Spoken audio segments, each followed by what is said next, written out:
Hi, this is Rich from Wings, Wheels, and Wires to talk about Electrify Expo 2024. In today's video, we're going to cover what it is, how it has evolved, and why you probably want to go to it. So let's get started right now.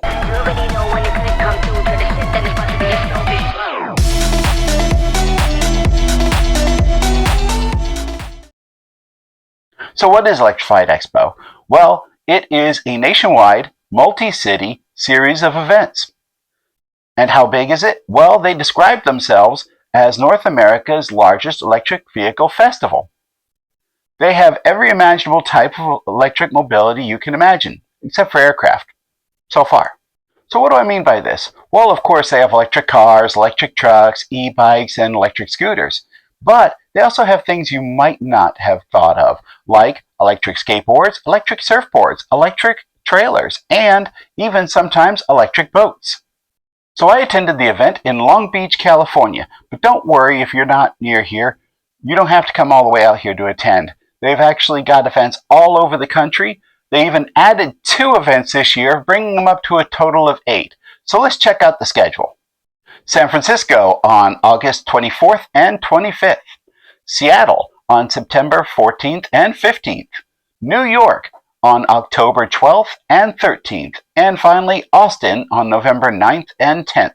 I may be attending the event in San Francisco, so if you see me there, say hi. Events that have already passed for this year are Orlando, Phoenix, Long Beach, and just a couple weeks ago, Denver.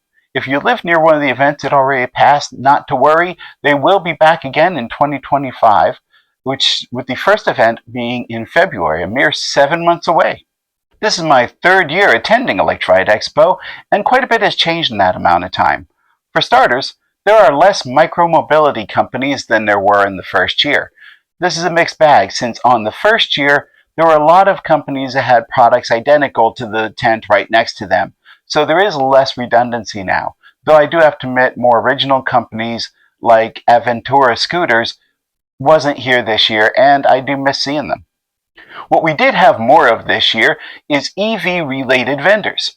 We had things like car care products, aftermarket upgrades and accessories, car clubs, EV-specific tire vendors, EV services, camping gear, and so much more. If you are enjoying this video, please hit that like button down below. While you're down there, hitting the subscribe button would greatly support the channel. And, of course, don't forget to hit the bell notification icon so you don't miss any upcoming videos. And stand by to the end of the video to hear my new subscriber shoutouts. Possibly the biggest change, and the reason you probably want to attend this expo, is the automobiles.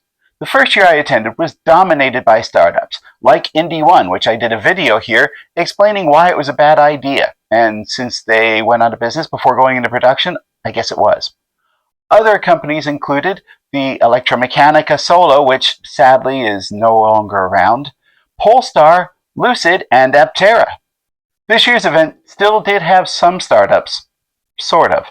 They had the Fisker Ocean on display, which was just a couple weeks before the company went out of business, so God, I hope nobody bought one there. Also, you have Tesla appearing for the 2nd year. I understand they're not really a startup anymore, but they're also not a legacy manufacturer. So what do you call them? Go ahead and put that down in the comments below. What would you call them? This year's events are dominated by legacy manufacturers, which kind of makes sense since more legacy manufacturers are making EVs now, and the ones that have been making them are making more models.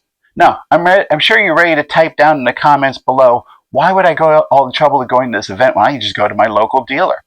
Which is a great question, and my answer is broken into 3 parts: convenience, hassle, and loot. Let's start with convenience. Most people considering a car purchase usually have a couple options in mind. Say, for example, if I was trying to decide between a Tesla Model Y and a Ford Mach-E.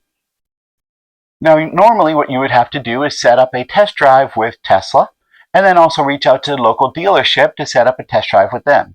More than likely, these 2 test drives will not be on the same day, and they may even be several days apart, which makes it really hard to have a good comparison in your mind, especially about things like driving dynamics. Here at the expo, I can drive both vehicles just a couple minutes apart, which gives me the best comparative experience. I know I personally did about 6 test drives, and one vehicle I even test drove twice. The next benefit is hassle, or more to the point, the lack of hassle. Anyone who's ever done a test drive at a dealership knows that this comes with a cost. That cost being a salesman trying desperately hard to sell you that automobile. And even if you manage to escape, well, now you're going to get phone calls, texts, and emails following up telling you, hey, we've got a new price on this vehicle. You sure you don't want to come in and buy it? The expo is completely different. You just fill out a quick online form with some brief demographics, wait a couple minutes in line, hop in the car, do your test drive. When you're done, you get out and you're on your way. There are vendor staff available to answer any questions you have, but they are not there to sell you the car. I think out of all the test drives I did, I got 1 or 2 one-time emails that went out and said, hey, if you have any questions, this is where you can reach us. I never got another one from them since, never got hassled at all, which is really great. So there is one drawback to attending this event versus going to a dealership, and that is that you can go to a dealership free, basically, minus the hassle. Whereas attending the Electrify Expo event costs, at least in Long Beach, $20. I think that's the price at all the events.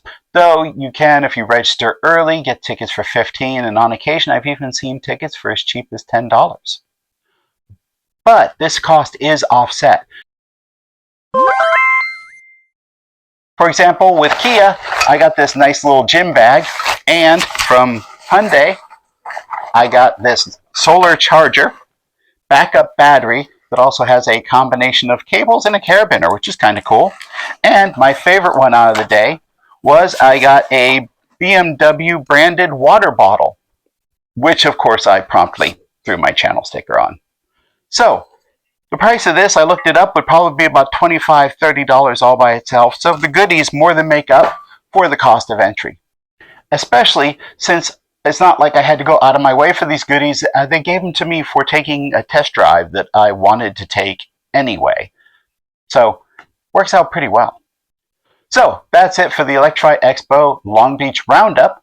I do hope to attend the event in San Francisco, and I am absolutely going to be there next year in Long Beach. So hope to see y'all at one of those events. In the meantime, thanks for watching. Stand by for my new subscriber shout out. And here's a video YouTube thinks you're going to like. And now it's time for the subscriber shout-outs.